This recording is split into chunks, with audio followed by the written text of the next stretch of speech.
नगर दक्षिणचे giant killer खासदार निलेश लंके यांनी संसदेत दिल्लीमध्ये जाऊन या ठिकाणी गृहमंत्री अमित शाह आणि पंतप्रधान नरेंद्र मोदी यांची भेट घेतली आहे आणि सोशल मीडियावरती हे फोटो वाऱ्याच्या वेगानं व्हायरल होत आहेत.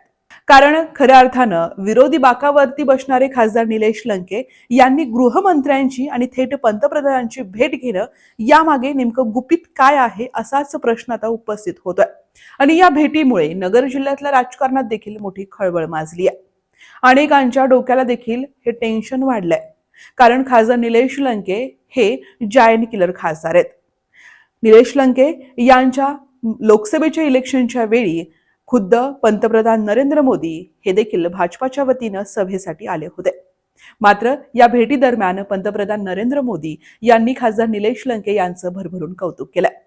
खासदार निलेश लंके हे पंतप्रधान यांच्याकडे रायगडला होणाऱ्या 12व्या मोहिमेच्या आमंत्रणासाठी गेले होते. आपल्या गडकोट किल्ले संवर्धनाची त्यांनी पूर्ण माहिती दिली. तर या माहितीवरती पंतप्रधान यांनी सकारात्मक असं या ठिकाणी निर्णय दिला. अनेक प्रश्न त्यांनी मांडलेत. शेतकऱ्यांसाठी असतील, त्यासोबतच रस्त्याचे प्रश्न असतील, या जनतेचे जीवनावश्यक जे प्रश्न असतील त्या सर्व प्रश्नांवरती खासदार निलेश लंके यांनी पंतप्रधान नरेंद्र मोदी यांच्यासोबत चर्चा केली आहे. तर पंतप्रधान नरेंद्र मोदी यांनी देखील आपल्या सर्व मागण्या आम्ही पूर्ण करू असं आश्वासन दिलं.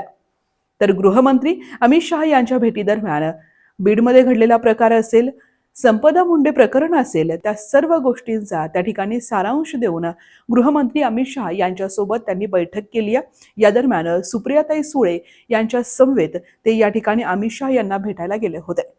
मात्र अमित शाह आणि पंतप्रधान नरेंद्र मोदी यांच्या भेटीचं नेमकं गुपित काय आहे आणि नेमकं खरं रहस्य काय आहे हाच आता चर्चेचा विषय.